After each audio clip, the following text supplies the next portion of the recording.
Hi, I'm Greg Schaefer, and welcome to the virtual CISO moment. This is the image of a hacker. The hoodie, sometimes with some green matrix stuff floating in the background, designed to evoke a feeling of darkness or really clandestine activities. It's been a symbol for hackers in the media for quite some time. I think that it first became popular perhaps around 10 years ago when Anonymous was a really large threat, and you had the folks with the Guy Fawkes masks and the hoodies. And yet today we see these hoodie representations almost anytime there's an article about a hack or a bad cybersecurity incident. I want to tell you that it's time that folks lose the hoodie. I understand that the rationale for having the hoodie is that it's a good marketing tool. It kind of like is that if you see a story that has this hooded figure in it with some other stuff in the background and some computer stuff going on, well, that's obviously you're talking about some sort of big old hack going on, but it gives the wrong impression. Because hackers aren't solitary, and I mean criminal hackers, are not solitary people sitting in basements with darkness and really trying to hide their faces. Why would you hide a face anyway if you're in a room where you're the only one in there? It really makes no sense. But that isn't what your typical criminal hacker is.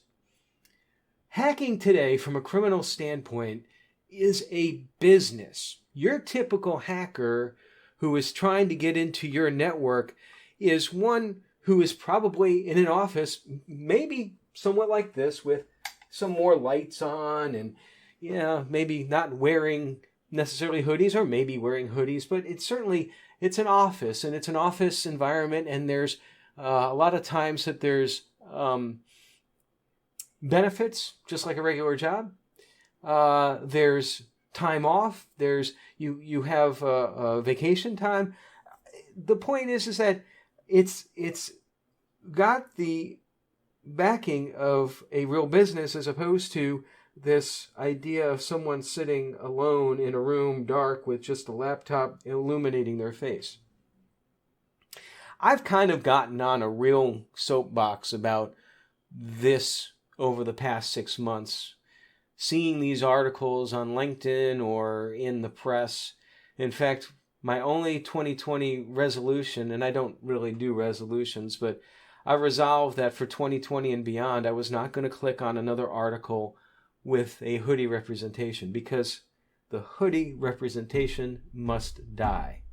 I think it's dangerous. I think it gives the public the wrong idea of what the threat actually is, whether it be those who are just worried about their home personal computers or those who are in corporate environments. Those trying to get into your corporate environment or your home environment, as I said before, it's a business. It's like a call center. They're not the script kiddies that we referred to, that those that would download hacking scripts, if you will, scripts that would allow someone to easily penetrate into a network system. These are more sophisticated, more organized folks. And it's important that if we're going to understand the threat, we need to understand the adversary first. So what good does it do to give the impression that the adversary is a lone Unabomber type, if you will, sitting in a basement with the hoodie on, trying to protect themselves from being identified, even though there's nobody else in the basement and it's dark? I'm hoping, imploring, asking that we end the hoodie representation in the media. let's actually represent criminal hacking for what it is. A business enterprise that can cause some serious problems to your business. Because again, once you understand the threat and the characteristics of the threat, it becomes easier to respond correctly. Once you understand that this is a business as opposed to a sole warrior, a lone wolf, perhaps your organization's response would be different as well. Stay secure.